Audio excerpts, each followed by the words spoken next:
महात्मा गांधी कहते कि देशर शासन क्षमता केवल किसी मुष्टिमय लोकों का हाथ को आसीगले आम कह ठीक हेनी कि प्रकृत स्वराज्य आसीगला। स्वराज्य सेबे आसीबो जेतेबेले जने साधारण नागरिक शासन अपव्यवहार विरोध में प्रतिरोध करिपारिबो, प्रतिवाद करिपारिबो एवं ताकू रोकी पारिबो। एही महान परिकल्पना को साकार करिया पई देशरे सरकार आनले सूचना अधिकार आईन एवं एही आईन प्रसंग रे आज आमे आलोचना करिबा एभय जन व्यक्तित्व सहित जे कि तांको जीवन रे सूचना अधिकार आईन किभଳି भाबरे लोकों को सशक्त करिपारिबो एवं प्रशासन रे स्वच्छता उत्तरदायित्व आनी पारिबो से बाबतरे से कार्यरत करूचंती। से होचंती शैलेश गांधी। शैलेश गांधी आईआईटी मुंबई पाठ पढ़ी सारा परे निजे जने शिल्पवती भाव में काम आरंभ करथिले, किंतु समाज सेवा पाई एवं सूचना अधिकार को अधिक क्रियाशील करबा पाई से सब किछि छाड़ी की सूचना अधिकार जने कर्मी भाव काम आरंभ कले एवं समाज सेवा जोग देले। आज शैलेश गांधी आम सहित कथबार्ता करने उपस्थित अच्छा। शैलेश जी, आपको स्वागत है कनेक्टिव में। नमस्कार आप सबको। पहला सवाल यह है कि आप समाज सेवी थे, इससे पहले आप आईआईटी मुंबई से भी पास किए, आप एक उद्योग चला रहे थे, अब आप केंद्रीय सूचना कमिश्नर है।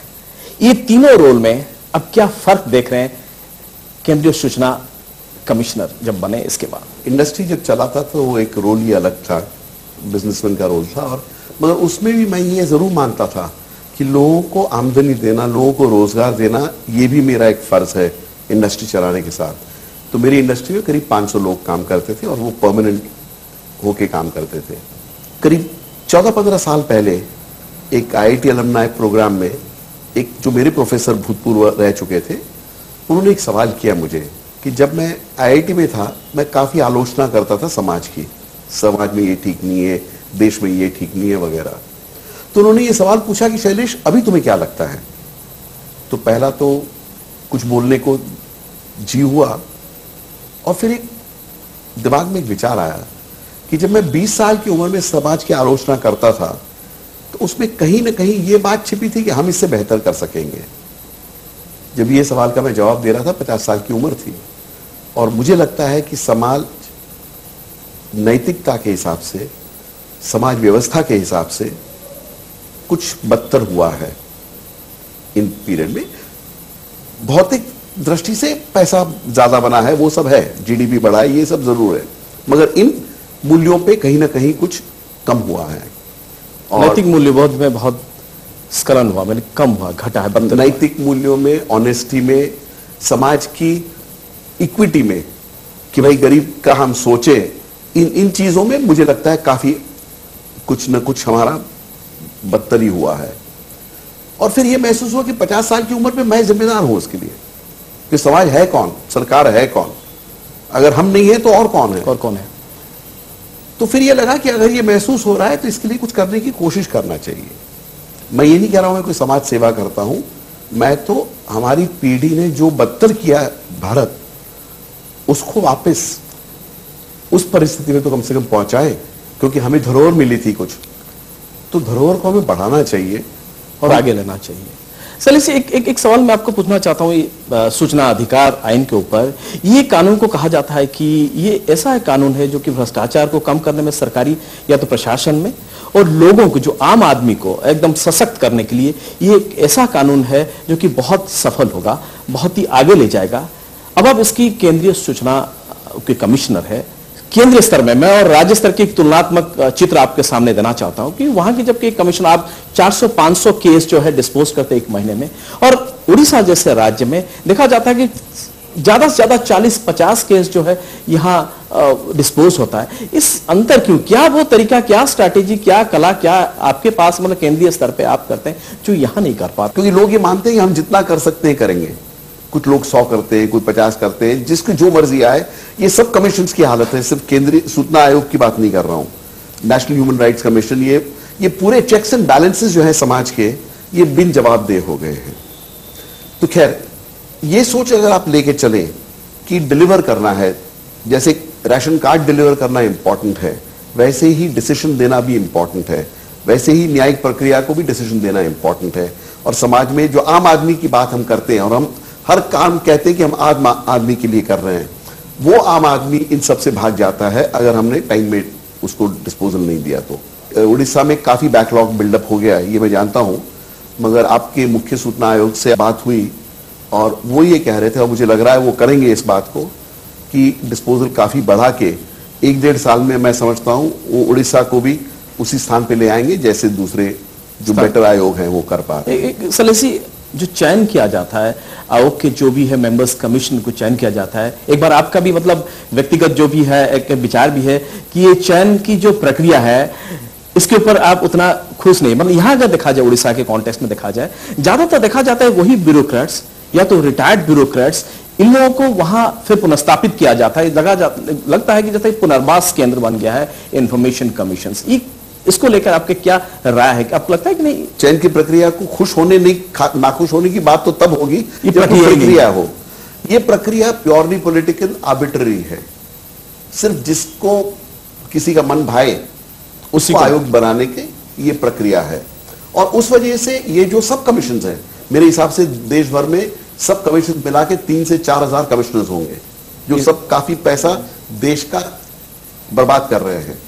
मगर सब जगह ये हालत है कि कोई प्रक्रिया ही नहीं है, और ये चेक्स और बैलेंसेस हैं अपने लोकशाही के, वो चेक्स एंड बैलेंसेस हमने खत्म कर दिए हैं। और फिर हम कहते हैं आम लोगों के लिए काम करते, हम लोग ये सारा आम लोगों के लिए किया जाता है। मेरे खुद की चयन भी मैं मानता हूं गलत प्रक्रिया से हुई है। मुझे मेरी चयन होनी चाहिए थी, नहीं उसकी बहस नहीं कर रहा हूं, मैं उस पर कोई निर्णय नहीं दूंगा, मगर मेरी प्रक्रिया जिस प्रक्रिया से मुझे लिया गया वो वही गलत फालतू प्रक्रिया है। और एक सवाल मैं पूछना तो यहाँ जो आप 41B की जो हम बात करते हैं कि उसको हर जगह जहां आप जाएंगे वहां कम से कम इंफॉर्मेशन रहना चाहिए, डिस्प्ले होना चाहिए। अगर किसी अधिकर्मी ने, सूचना कर्मी ने कहीं जाता है उसको वो नहीं मिलता है, क्या वो कमीशन को सीधा जा सकता है, उसके खिलाफ वो कर सकता है कंप्लेन? या तो जरूर कर सकता है। मेरे पास भी काफी कंप्लेंट्स ऐसी आती हैं, और मैं समझता हूं गए 3 साल में मैंने करीब 200 से 300 ऐसे ऑर्डर्स दिए हैं सेक्शन 4 के फुलफिलमेंट के लिए। और जनरल एक कहने की बजाय सिर्फ कि भाई ये भी हम कहते हैं कि भाई ये सब 17 चैप्टर्स होने चाहिए, उससे आगे मैं समझता हूं जनता को ये जरूरत है जो स्पेसिफिक इंफॉर्मेशन उसे चाहिए। जैसे उदाहरण के तौर पे 1-2 उदाहरण दो तो एक हमने कहा भाई राशन कार्ड की बहुत तकलीफ होती है, राशन कार्ड मिला नहीं मिला, तो हमने ऑर्डर दिया कि राशन कार्ड जब अप्लाई करेगा उसका नाम वेबसाइट पे आएगा 15 दिन के अंदर, और उसने कौन से नंबर से अप्लाई किया, कौन सी तारीख को अप्लाई किया, अगर उसका राशन कार्ड दिया गया है तो वो तारीख आएगी, नहीं दिया गया है तो वो रिजेक्शन के कारण आएंगे। इस तरह से कई ऑर्डर्स दिए हैं हमने, और उसका कुछ अमल भी जो कहावत है कि charity must begin at home, पर यहां देखा जाए तो आप गवर्नर की कार्यालय या तो ऑफिस देखिए, या तो यहाँ की जो स्पीकर है तो उनके ऑफिस कार्यालय देखिए, बड़े बड़े जो मतलब अधिकारी है जहां लोग देखते हैं, वहां 41B की देखा जाता है कि ये लोग मानते नहीं है। और यहां जो है कमीशन की क्या क्षमता है इनको, हाँ इनके ऊपर दबाव डाल सके कि लोगों के जानकारी के लिए ये होनी चाहिए। लोगों को न सिर्फ घर पे बैठ के कंप्लेन करनी चाहिए, कंप्लेन देनी चाहिए कम से कम कमीशन में कि भाई ये नहीं है, तब मेरे ख्याल से कमीशन कुछ कर, खुद ब खुद भी कर सकता है कमीशन, मगर वो ना करे तो लोग कंप्लेन देना शुरू कर दें। और अगर कंप्लेन देंगे, मैं समझता हूं अभी का आपका जो कमीशन है ये जरूर इस पर कुछ ना कुछ एक्शन लेगा और ऑर्डर्स देगा, और वो ऑर्डर्स का कई हद तक पालन भी होता है। और एक छोटा सा मतलब इसका उदाहरण देता हूं कि लोगों ने कहा था कि प्रेसिडेंट के एसेट्स डिक्लेयर नहीं हुए, तो ये मेरे पास मुद्दा आया था, और मैंने कहा था कि प्रेसिडेंट को मैं ऑर्डर तो नहीं दे सकता हूं कि आपके एसेट्स डिक्लेयर करें, क्योंकि ऐसा कोई कानून नहीं है, किंतु एक इच्छा जाहिर की कि लोग कह रहे हैं, और जब पारदर्शिता की सब जगह बात चल रही है तो अच्छा होगा अगर प्रेसिडेंट भी अपने एसेट्स डिक्लेयर करे। 4 हफ्तों में प्रेसिडेंट ने अपने एसेट्स वेबसाइट पे। एक चीज इसी सिलसिले में मैं आपसे एक सवाल और एक पूछना चाहता हूं। आप शायद आपके जितने भी मतलब बाकी कमिश्नर्स हैं इनमें से आप शायद पहला कमिश्नर जो कि अपना जो है सो मोटो वॉलंटरली अपना जो भी है प्रॉपर्टी एसेट्स डिस्क्लोज किए थे, और काफी अब तक ये वेबसाइट में भी डाला गया था।